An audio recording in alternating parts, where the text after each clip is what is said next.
What's up? I am Cam. I'm working on behalf of Mr. Tim Hanegan. Claim number is 11-0B4F-061. Just wanting to show Mr. Tim the repairability test that we are about to do on his roof right here that State Farm wants us to do. What we're going to be doing here is we're going to be removing this shingle that has been acknowledged by the insurance, and we're going to be replacing it with a new shingle. We want to keep in mind that every shingle is around 13 inches long. So as you can see, we'll be getting under 2 shingles here. So for us to do that, got our tools here. I'll be using this flat pry bar, exactly, and then a practical roofing hammer. I got it right here. Which my cameraman is holding for us. So I'll be going step by step exactly what we're doing. First, we'll be needing to get our nails out of our shingle here. Like I said, we'll be getting under both of these shingles. So first thing that we're going to do is that we are going to find two nails.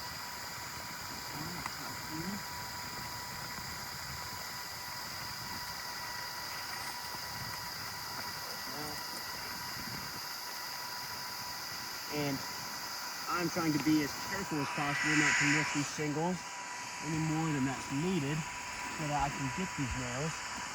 Don't want to cause any damage. Doesn't have to happen.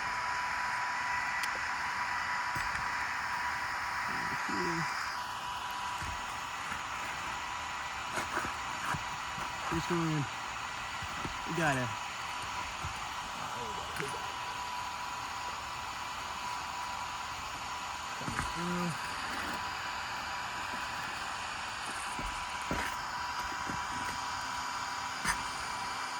Take these shingles out. Make sure we're not leaving any behind. Here. I'm gonna have to open this seal here. As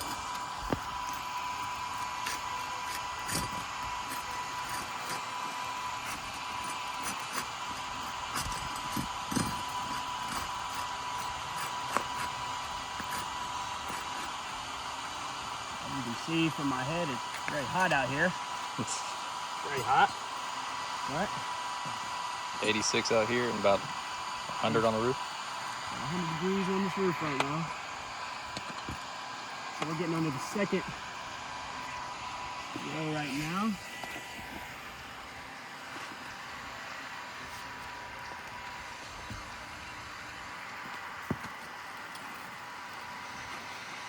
So I'm gonna try to pull this nail out. This nail is sticking and the shingle is staying.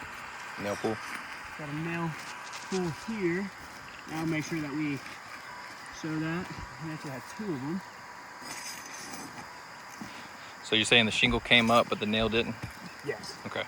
So what's happening is the shingle's coming up over that nail and ripping that shingle as we're trying to get the nail out. Creates a nail, like a tear instead of a hole. Any holes we can seal, but tears we have to actually replace the shingle. And if we want to get a quick look at that from here, if you can. Not sure if you're able to see it or not.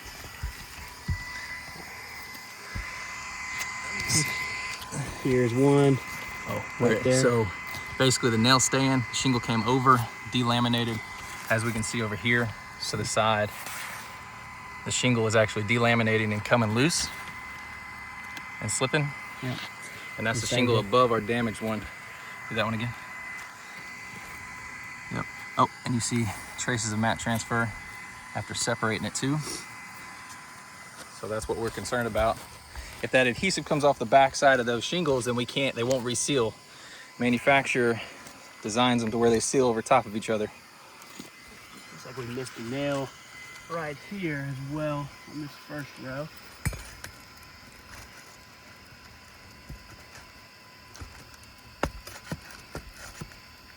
There she is.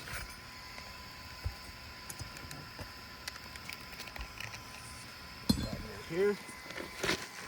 Looks like We've got one more hiding somewhere. It'll be up high. Yep.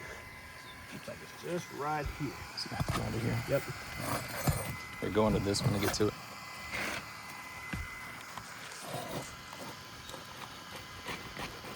And there's more of that delamination happening to that shingle. So trying to repair and replace one, and we're now having to do two. What we're worried is if we try to go for this third one, same thing's gonna happen, and then one repair turns into three, and so on and so forth, and multiplies as we go like a domino effect.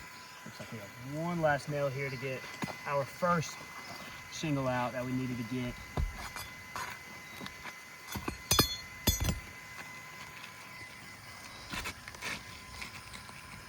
There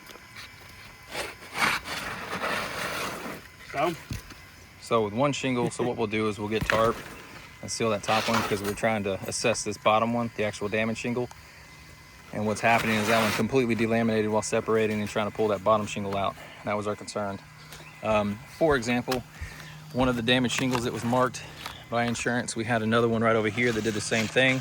So now we've got two shingles repaired, but we do have some cap shingles and ridge that we got to get through.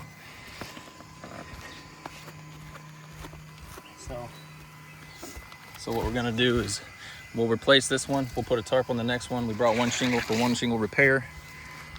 There you go. And what we're gonna do is go ahead and look at this one. We're gonna look at the mat transfer that we've got going across the bottom. Looks like a lot of that adhesive stayed, which isn't necessarily good. It's supposed to stay on the bottom of the shingle. Show me the bottom of this one. So new shingles, you have adhesive on the bottom that seals to that top shingle. And if it's on the bottom, it's not gonna seal back against this new shingle. Upside down. Flip it. There you go. Dark shingles are harder to tell. It's a little bit harder. It's going to be a little bit harder to keep this one here.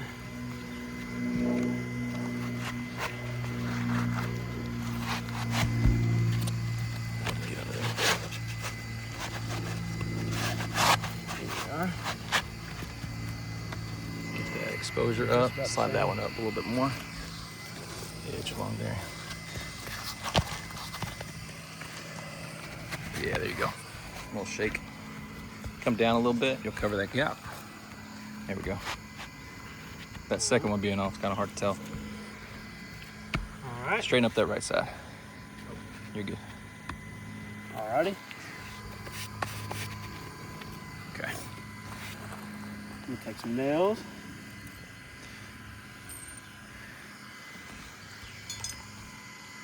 So, just as before, the same way that we remove these shingles, we're going to have to do 2 rows of nails.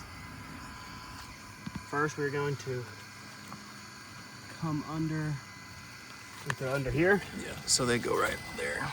So where those others came off, go right back. So you'll go under this one on that line, but right up under here. There you go.